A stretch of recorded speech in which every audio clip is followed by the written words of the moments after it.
Hello বন্ধুরা, welcome back to my new blogs. সবাইকে জানাই গুড মর্নিং। তো প্রায় এখন 11টা বাজতে যায়, আর এদিকে আমি রান্না বসিয়ে দিয়েছি।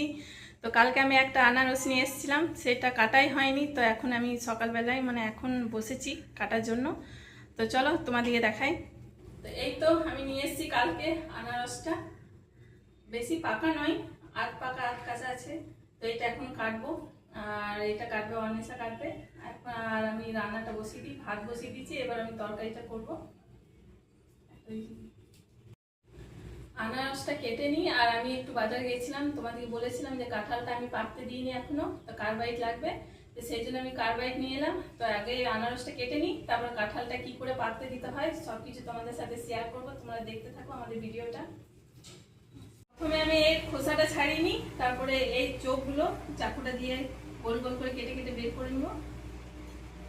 আর এটা পুরো পাকাই, তো কাঁচা এতটা নেই, পেকে গেছে। আর এর মধ্যে একটু বিট নুন আর গোলমরিচ গুঁড়ো দিলে খুব সুন্দর লাগে খেতে। আগে কেটে নিই পিস পিস করে, এগুলো ছাড়িয়ে করে।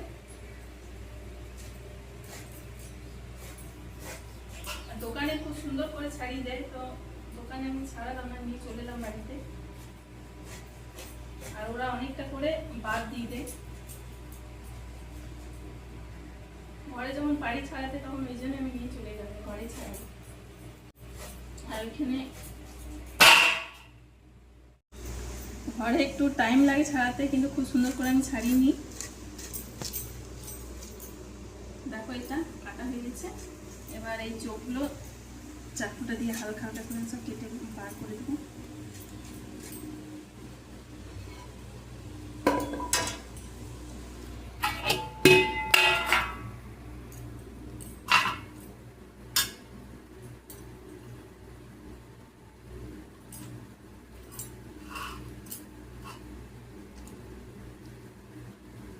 অল্প অল্প করে কেটে কেটে বের করে দিচ্ছি।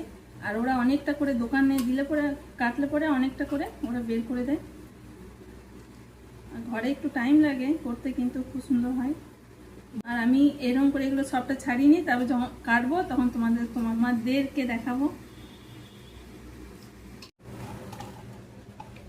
আনারসটা আমাদের কাটা হয়ে গেছে। আর এর মধ্যে একটু লঙ্কা গুঁড়ো দিয়েছি, বিট নুন দিয়েছি, আর একটু গোলমরিচ গুঁড়ো দিয়েছি।